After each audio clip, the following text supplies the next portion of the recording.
논해주네. 근데 난 몰라. 사회한테 그렇게 아프지 않을까? 너는 몰라? 같은 주인데? 나 의기소침해질. 2시간. 합시다. 소름 준비해야잖아. 합시다. 우리 지난 시간에 광합성에 대해 했죠? 네. 광합성 3단계 있었는데 혹시 기억나니?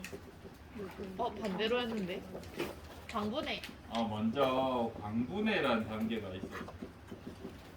이 광분해라는 단계는 빛을 분해하는 게 아니라 빛을 이용해서 뭔가를 분해했고 뭘 분해했니? 물. 물을 분해하는 거야. 물을 분해하면 두 분자의 수소 이온이 나올 것이고 두 개의 전자가 나올 것이고 산소가 하나 나와. 이제 이 표기 익숙해지세요. 화학 선생님 앞에서는 쓰지 마시고.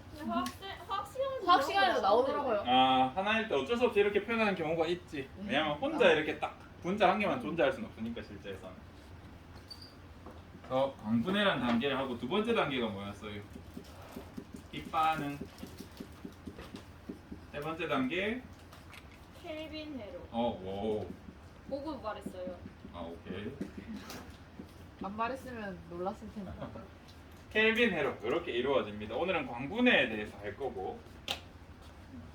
지난 시간에 우리 색소에 대해서 했었는데 색소가 뭐였죠? 색소는 빛을 흡수하거나 반사하는 그렇지. 것? 빛을 흡수하거나 반사하는 어떤 물질들을 얘기하는데 우리 광합성에서는 색소가 거의 흡수밖에 얘기할 게 없어. 그래서 빛의 에너지를 흡수하는 이런 정도로 알아준 어떤 것이라고 하면 색소라고 할 수 있어. 쌤 근데 색소 정의 쌤이 다시 말해준다 했어요. 흡수만 생각하면 된다가 다시 말해주는 거야. 아 그래요? 그래서 지난 시간에 몇 가지 색소를 배웠는데 지난 시간에 없었던 친구들은 인터넷으로 복습을 하시고 그 다음 단계를 갈 거야. 색소에는 그냥 색소가 있는 게 아니라 반응의 중심이 되는 색소가 있어. 이건 적어둬라. 처음 배우는 개념이다 여러분. 왜 이렇게 얇냐? 새거? 너무 얇은데? 너희 보이죠? 네. 반응의 중심이 되는 색소가 있고 주변부 색소가 있어. 이 주변부 색소를 안테나 색소라고 하는 경우도 있어. 이 개념을 알아두자. 조금 천천히 하려고 그랬는데 시간이 굉장히 없네. 일단 시간 안에 충분히 끝낼 수 있는지 한번 속도를 높여볼게요. 이제 반응 중심 색소라고 하면 낯설 수 있는데 대표적으로 엽록소가 여기에 들어가. 지난 시간에 엽록소랑 엽록체는 구분해야 된다 그랬죠. 네. 엽록소랑 엽록체는 어떤 차이가 있어? 염록소는 색소, 염록체는 색소를 가진. 그리 세포 소기관이고 잘 하는구만. 그러면 광합성이라는 반응에서 중심이 되는 색소는 엽록소가 맞습니다. 맞는데 이 주변부에서 이 엽록소를 도와주는 색소들이 있어. 이 엽록소 같은 경우에는 파장이 480 나노미터 정도 되는 파장이랑 그 다음에 680에서 한 700 정도 되는 나노미터 요 정도 빛을 잘 흡수해. 잘 흡수하는데 우리 지난 시간에 작용 스펙트럼을 보니까 파장이 한 550에서 600 나노미터 되는 정도의 빛도 잘 흡수하더라, 그지? 그걸 이용해서 광합성을 하는 걸 우리가 그래프로 봤었어요. 어떤 그래프였냐? 이거. 여기 파장의 빛들도 엽록소는 이 빛을 흡수하거나 사용하지 않는데 실제로 광합성에서는 사용하는 걸 봤단 말이야. 이건 누구 때문이었어? 다른 색소. 엽록소 말고 다른 색소들이 이걸 도와줘서 가능하다 그랬고 그 색소들 이름이 주변부 색소에 이제 포함이 돼. 대표적으로 카로티노이드,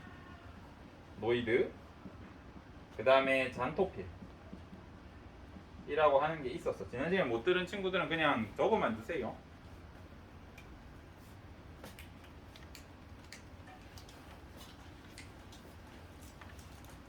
이런 것들을 우리가 봤었고 교과서 그림 중에 95페이지 오른쪽 밑에 그림 한번 볼래? 이걸로 잠깐 설명할게. 우리 빛을 이용해서 어쨌든 광분해를 통해서 물을 분해할 건데 이때 이 물을 분해하는 반응에서 중심이 되는 색소는 엽록소가 맞아요. 엽록소 맞다. 근데 엽록소만 쓰면 아까 무슨 빛을 주로 이용한다 그랬어? 요 빛밖에 못 이용해. 예를 들면 청색, 적색 빛밖에 못 활용해. 황색, 녹색 빛도 분명히 에너지가 있거든요. 그래서 이 주변에 엽록소도 있다.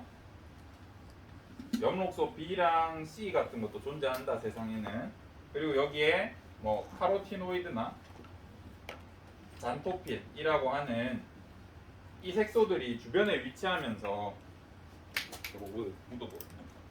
주변에 위치하면서 빛에너지가 뾰로롱 오면 이 빛에너지의 다양한 파장을 흡수해서 누구한테 몰아주게? 반응 중심 엽록소 A한테 몰아. 이 에너지.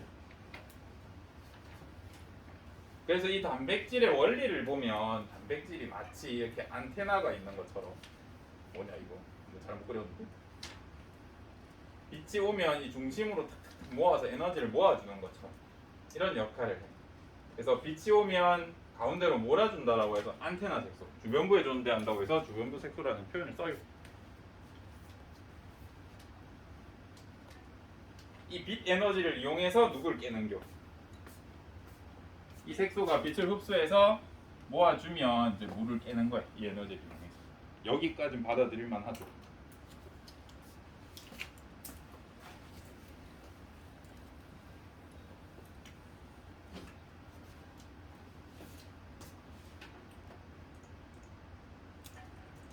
그 다음 여기 한번 봐주세요. 이거 몇 페이지냐?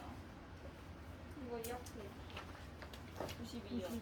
92 한번 봐주시면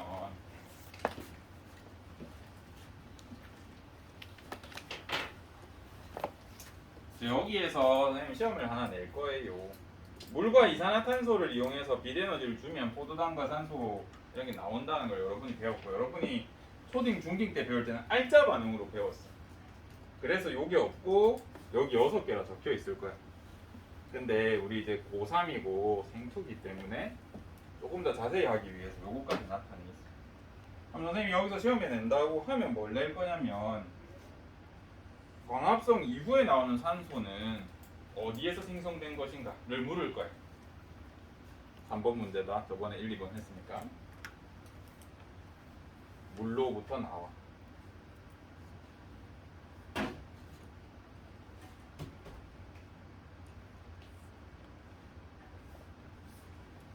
그러면 포도당에 있는 산소, 물에 있는 산소는 어디서 나오게?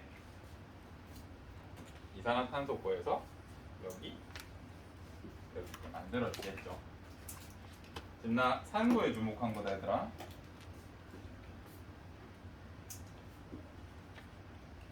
그래서 3번 문제, 세 번째 문제 가르쳐준 거 여기에서 아마 나올 것 같아요.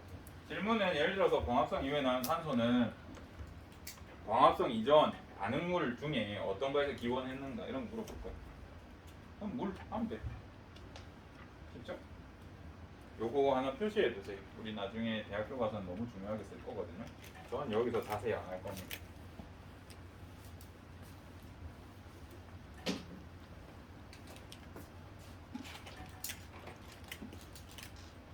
내 생각해.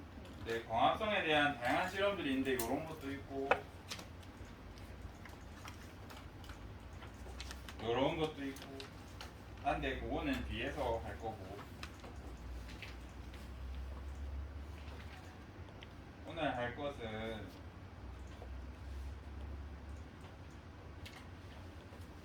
이 아이야. 이 아이야.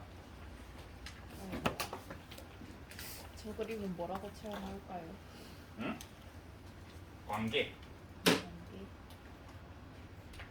우리 지난 시간에 관계라는 거에서 언급만 했는데 얘는 영어로 적으면 포토 광자 시스템이야.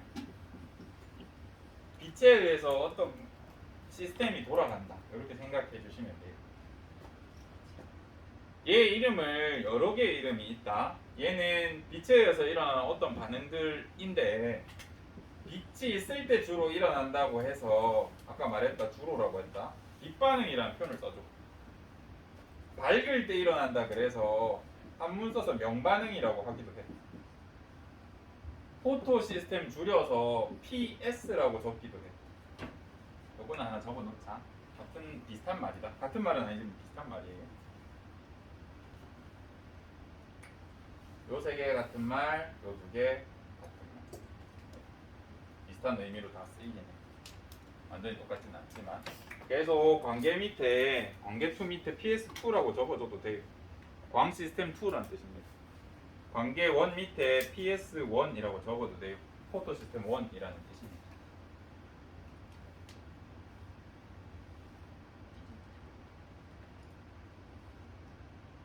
불 하나만 끌게.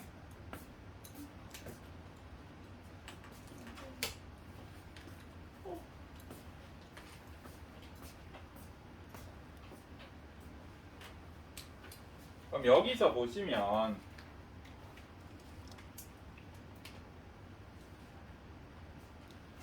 관계 2는 관계 빛을 이용해서 뭔가 하는 시스템 2, 두 종류가 있다는 뜻인데 어떻게 돌아가는지만 쌤이 설명을 해줄게요. 먼저 여기에 있는 색소들이 보이죠? 이게 어떤 그림을 간단하게 그려놓은 거냐면 요거 관계 2에 이용되는 복합체 단백질이 하나 있거든요. 요거를 간단하게 이렇게 그려놓은 거예요. 어떤 건지 알겠죠? 그래서 여기에 반응 중심 색소가 있고 여기에 안테나 색소가 주변에 있는 거를 그냥 간단하게 그려놓은 거예요.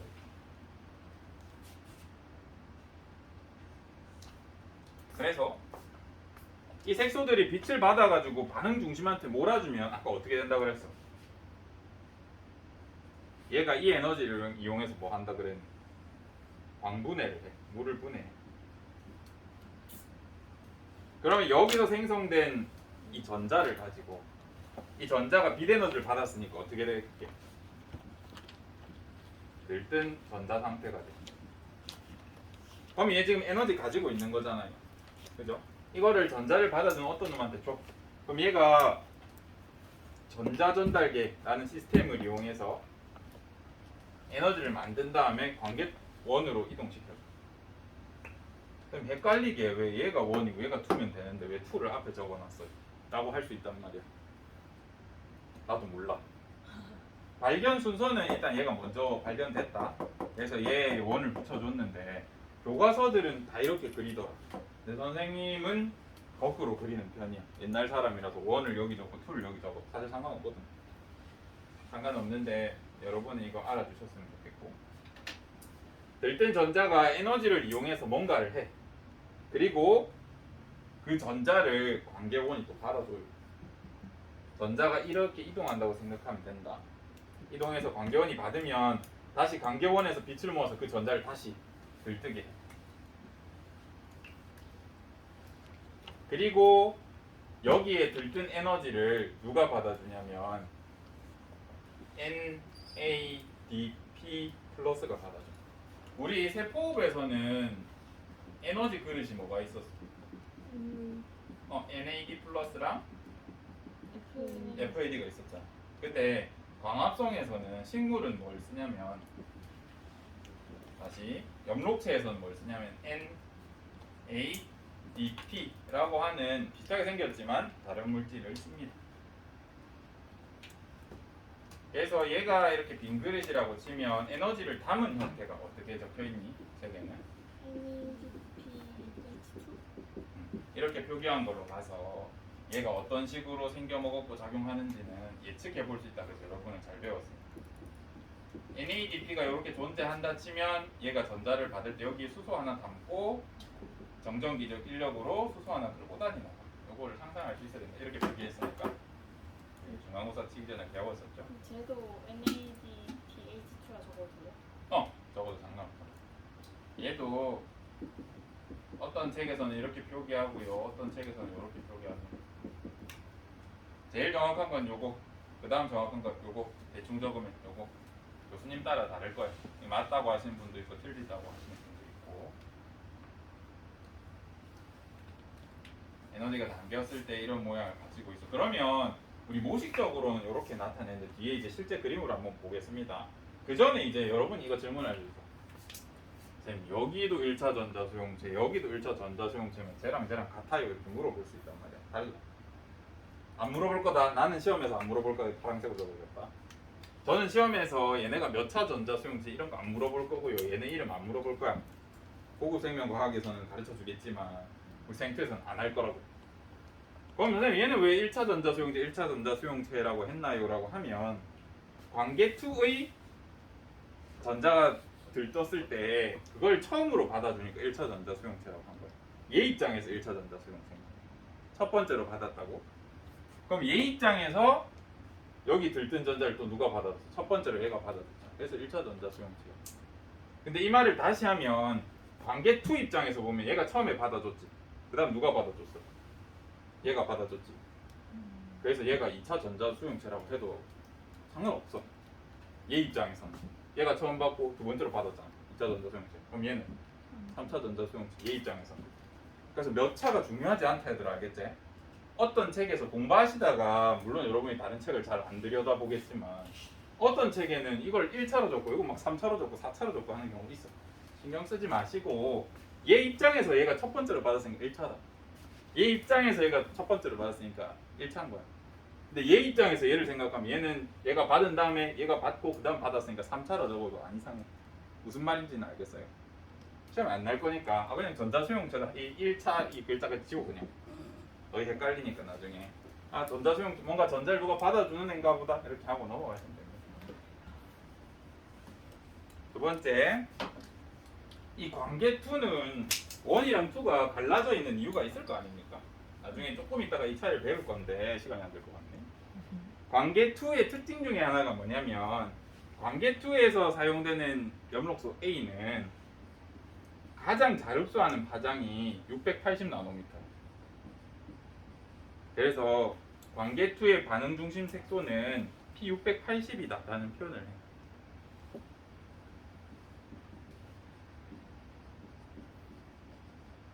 똑같은 엽록소 A인데 좀 독특하다. 관계1의 엽록소 A는 700나노미터를 제일 잘 흡수해. 그래서 P700 엽록소라고 불러. 여기서 챙겨가셔야 될 건 뭐냐면 선생님이 관계를 하나만 그려줬어. 그리고 아무것도 안 적어주고 P700이라고 적었어. 그럼 이거 관계 1이군. 여러분이 예측할 수 있어요. 알겠죠? 그다음 다시 아무것도 안 적어주고 내가 여기 가운데 P680인 거 줬어. 그럼 얘 관계 2 얘기하는 거구나. 이렇게 생각할 수 있었으면 좋겠습니다.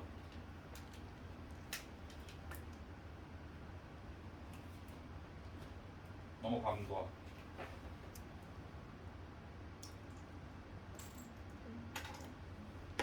그럼 이제 이 과정을 한번 볼 건데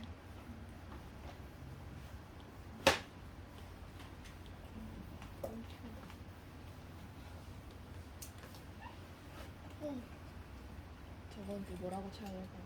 야? 기준하는 것 된다고? 뭐 식목, 뭐 연목세 좀 받아줘야 돼.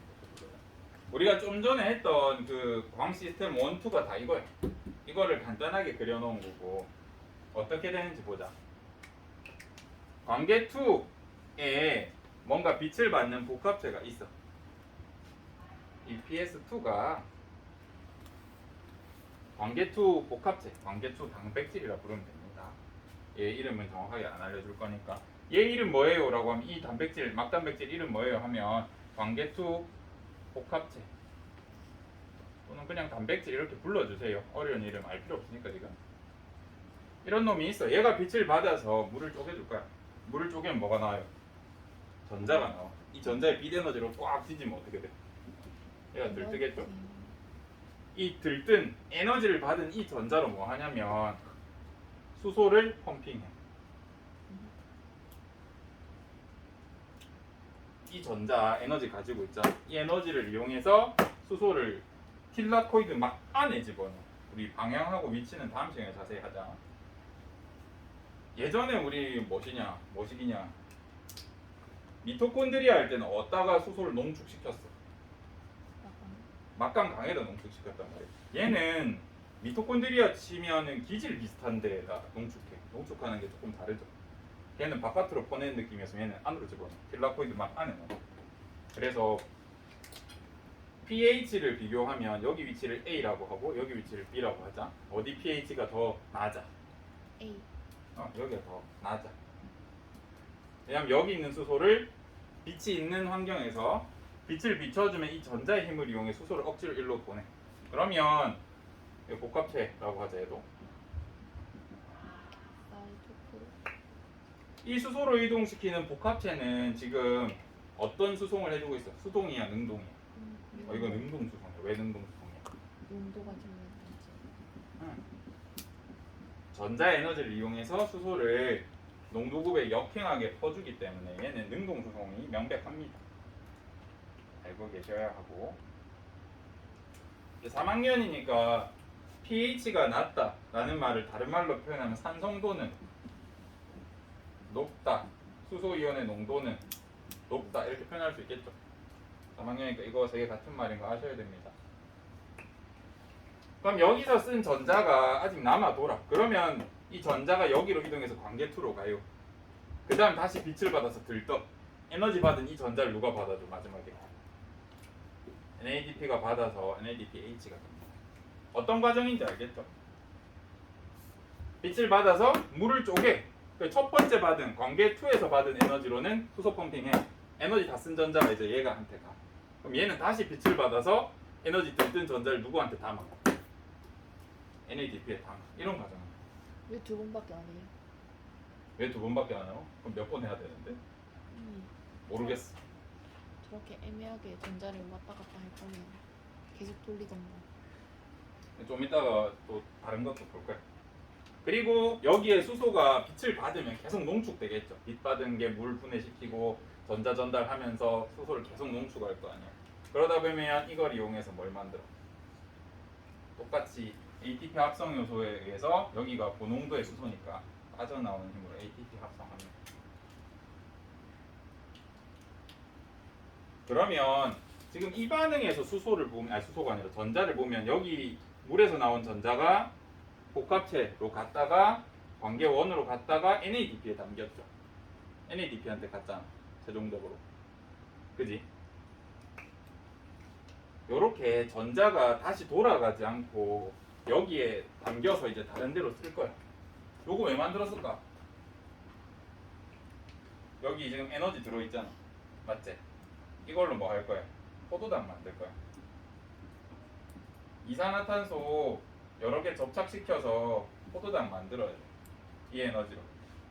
이해되시죠? 근데 여기는 전자가 한쪽으로만 흘러서 결국 얘에 담겼어. 얘 전자 그냥 잃었죠. 그래서 얘를 비순환 시켜서 빛을 이용해서 ATP를 만들었다라고 해서 인산화라는 게 ATP 만든다는 뜻이었잖아. 광인산화는 빛을 이용해서 ATP 만든다는 뜻이고 비순환적, 누구와 비순환한 거야? 전자가. 그래서 여기서 쪼개진 전자가 NADP에 담겨. 그리고 다시 안 돌아가. 이런 과정이 있어.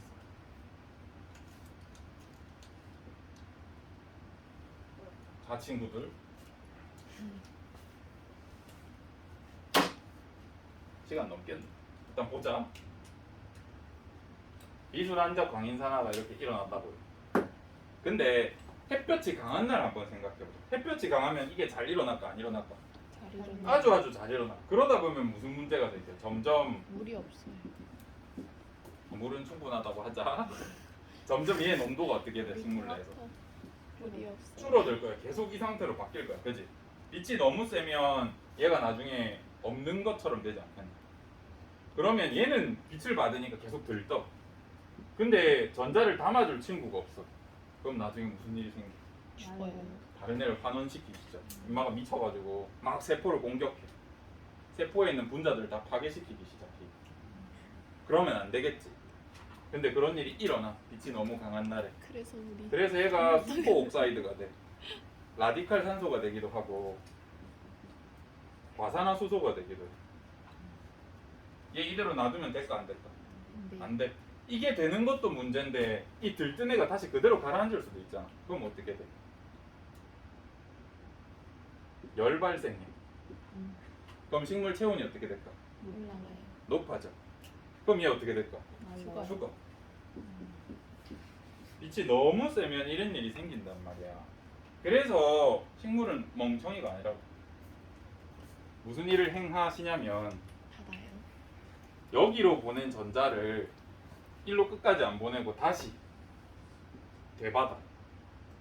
다시 되받아서 다시 빗받아서 보내고 이거 계속 반복하면 어떻게 돼? 수소만 계속 펌핑되지. 그럼 ATP만 계속 만들어지겠지. 이런 식으로 전자를 광계2 녀석이 계속 순환시키면서 수소만 펌핑시키는 일을 하기 시작해. 얘가 남아 돌기 시작하면 이런 일이 생겨. 그래서 얘를 계속 돌리면서 이런 일이 생겨. 그래서 전자가 순환하면서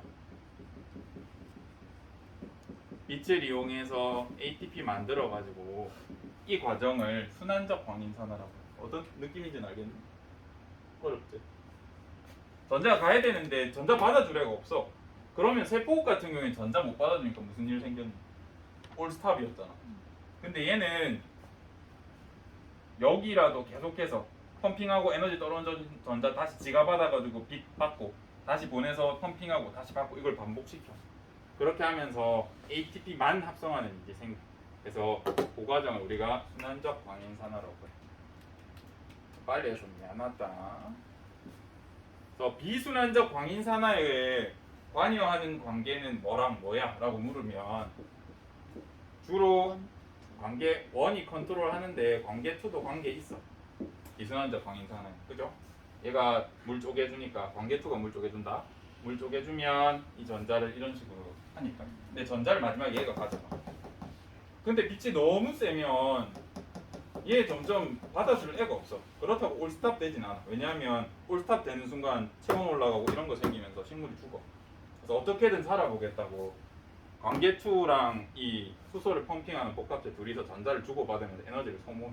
요거를 순환적 광인산화라고 하고 여기에는 관계2가 주로 가는 거야.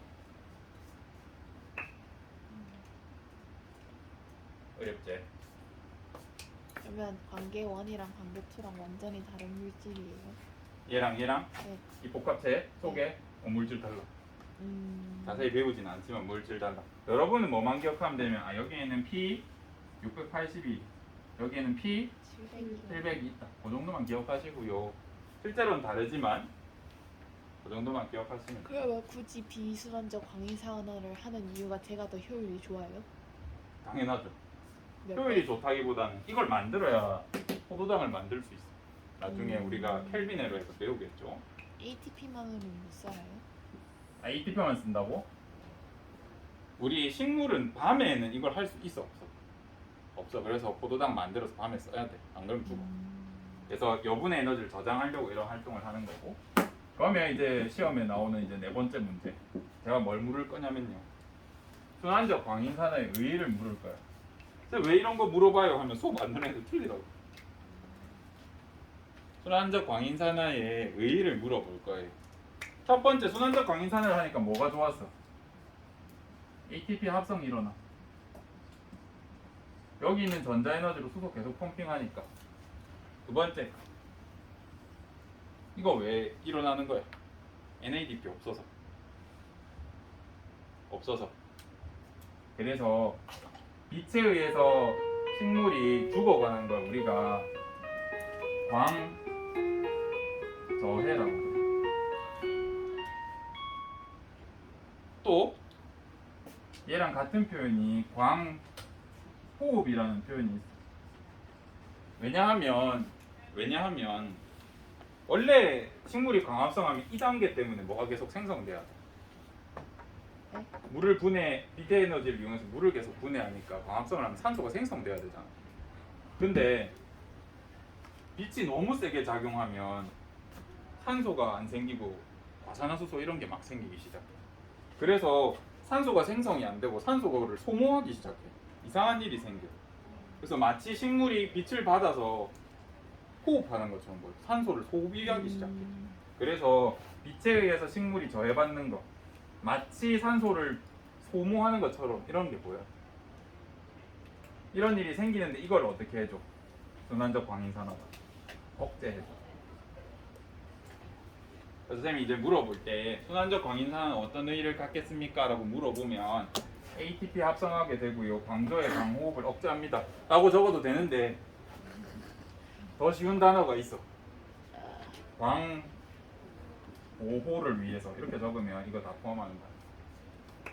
빛에 대해서 스스로를 보호하기 위해서 광보호를 위해 이렇게 적으면 100점짜리 답이 됩니다. 그래서 순환적 광인산화 ATP 합성 광보호한다 이런 의의가 있다라고 하시면 됩니다. 끝. 정비 좀 해줄래? 한번 마주치고 봐.